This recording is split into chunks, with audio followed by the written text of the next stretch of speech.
প্রবৃত্তির অনুসরণ করো না। প্রবৃত্তি মানে কি? মন যা চায় তার অনুসরণ করো না। ফায়ুদিল্লাকা আন সাবিলিল্লাহ, তাহলে এই অনুসরণ তোমাকে আল্লাহর পথ থেকে বিচ্যুত করে দিবে। ইন্নাল্লাযীনা ইউদিল্লুনা আন সাবিলিল্লাহি লাহুম আযাবুন শাদীদ বিমা নাসু ইয়াওমাল হিসাব। যারা নিজের মন গড়া প্রবৃত্তির অনুসরণ করেছে তারা আল্লাহ পাকের সরল পথ থেকে বিচ্যুত হয়ে গেছে এবং আল্লাহ পাক তাদেরকে কঠিন শাস্তি দিবেন, কারণ তারা কিয়ামতের দিনটাকে ভুলে গেছে। প্রিয় ভাইরা, আমরা ওয়াদা করে এসেছি আল্লাহর কাছে। কি ওয়াদা করেছি? যে আল্লাহ আমাদের রব। তাহলে দুনিয়াতে আসার পর কি আমরা আল্লাহর সাথে শিরিক করতে পারবো? আল্লাহর বিধান ছাড়া অন্য কারো বিধান মানতে পারবো? আল্লাহ পাকের হালালকে হারাম করতে পারবো? আল্লাহর হারামকে হালাল করতে পারবো? নাকি আমাদের উচিত হবে আল্লাহর সমস্ত বিধানের সামনে আত্মসমর্পণ করা? কোনটা? ইসলাম মানে কি? বলবে শান্তি। ঠিক আছে, শান্তি একটা শব্দের অর্থ হয়। ইসলাম শব্দের প্রকৃত অর্থ হচ্ছে আত্মসমর্পণের মধ্য দিয়ে শান্তি অর্জন করা। আল্লাহর হুকুম আহকামের সামনে আত্মসমর্পণের মধ্য দিয়ে কি করা? শান্তি অর্জন। আত্মসমর্পণ কেমন হবে? একটা ফয়সালা আল্লাহ পাক দিলেন, এখন আমি চিন্তা করব যে এই নামাজ পড়তে আল্লাহ পাক বলেছেন, আমি চিন্তা করছি যে নামাজ কেন পড়বো, নামাজ পড়ার কি দরকার, এর বৈজ্ঞানিক উপকারিতা কি, হ্যাঁ নামাজ পড়লে এর পিছনে দর্শন কি, এর পিছনে যুক্তি কি, এইসব তন্ত্র মন্ত্র ঘেটে যদি আপনি নামাজ পড়েন, পরিপূর্ণ আত্মসমর্পণ হয় নাই। কখন হবে? আল্লাহ বলেছেন সামি'না আতা'না, আল্লাহ বলেছেন নামাজ পড়তে 5 ওয়াক্ত, বাস নামাজ। এর পিছনে কারণ থাকতে পারে, সব কারণ আমার জানা জরুরি না এবং সব কারণ আমি জানতেও পারবো। এখানে দেখেন একজন নবীর কথা বলি, যার নাম আমরা প্রথমে বলেছি, আল্লাহুম্মা সাল্লি আলা মুহাম্মাদ ওয়া আলা আলি মুহাম্মাদ কামা সাল্লাইতা আলা ইব্রাহিম। নবী মুহাম্মদ সাল্লাল্লাহু আলাইহি ওয়াসাল্লামের নামের সাথে ইব্রাহিম আলাইহিস সালামের নাম কেন, অন্য নবীর নাম নয় কেন? প্রশ্ন করতে হবে না? কারণ হচ্ছে নবী সাল্লাল্লাহু আলাইহি ওয়াসাল্লামের জীবনের যে ধারা এবং ইব্রাহিম আলাইহিস সালামের জীবনের ধারা কিন্তু হুবহু একই রকম। শুধু নবী সাল্লাল্লাহু আলাইহি ওয়াসাল্লাম শেষে গিয়ে মক্কা থেকে পুরো জাজিরাতুল আরবে ইসলামী খিলাফা কায়েম করেছিলেন। ইব্রাহিম আলাইহিস সালাম ওই সময়টা হয়তো পান নাই। That's all. এখন দেখেন ইব্রাহিম আলাইহিস সালাম সম্পর্কে আল্লাহ পাক কি বলছেন? আল্লাহ পাক বলছেন ইয ক্বালা লাহু রাব্বুহু আসলিম ক্বালা আসলামতু লিরাব্বিল আলামিন।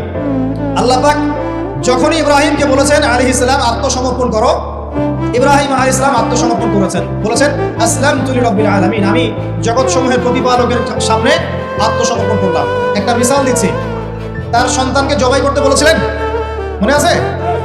সন্তান বলেছিল যে ইয়া আবাতি ফাআল মা তু'মার, হে আমার আব্বা আপনাকে যে আদেশ করা হয়েছে আপনি তাই করেন।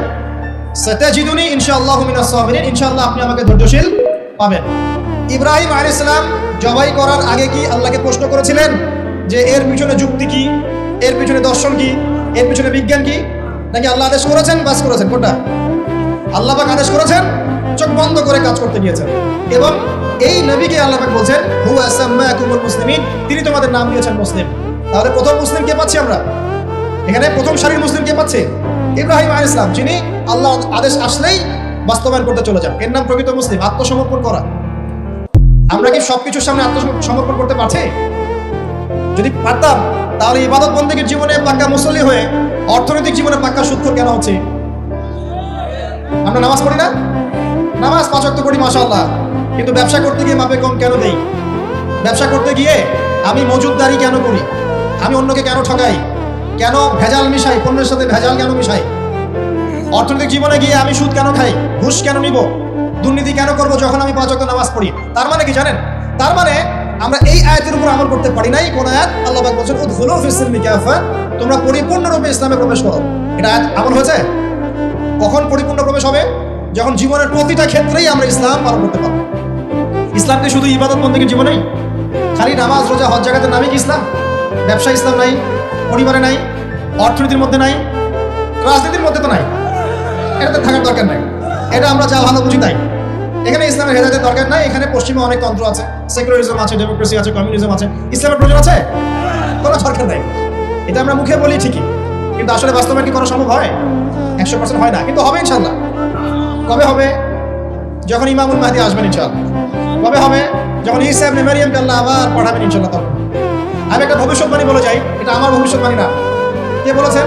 রাসূলুল্লাহ সাল্লাল্লাহু আলাইহি ওয়াসাল্লাম। কিয়ামত হবে না যতক্ষণ পর্যন্ত না ঈসা ইবনে মারইয়ামকে আল্লাহ পাক পাঠাচ্ছেন এবং তিনি একজন ন্যায়পরায়ণ শাসক হবেন, যিনি 40 বছর এই বিশ্বে ন্যায় বা শান্তি প্রতিষ্ঠা করবেন। কে বলেছেন এটা? মুহাম্মদ সাল্লাল্লাহু আলাইহি ওয়াসাল্লাম। কোথা থেকে শাসন পরিচালনা করবেন? বাংলাদেশ থেকে? উত্তর না, কোথা থেকে?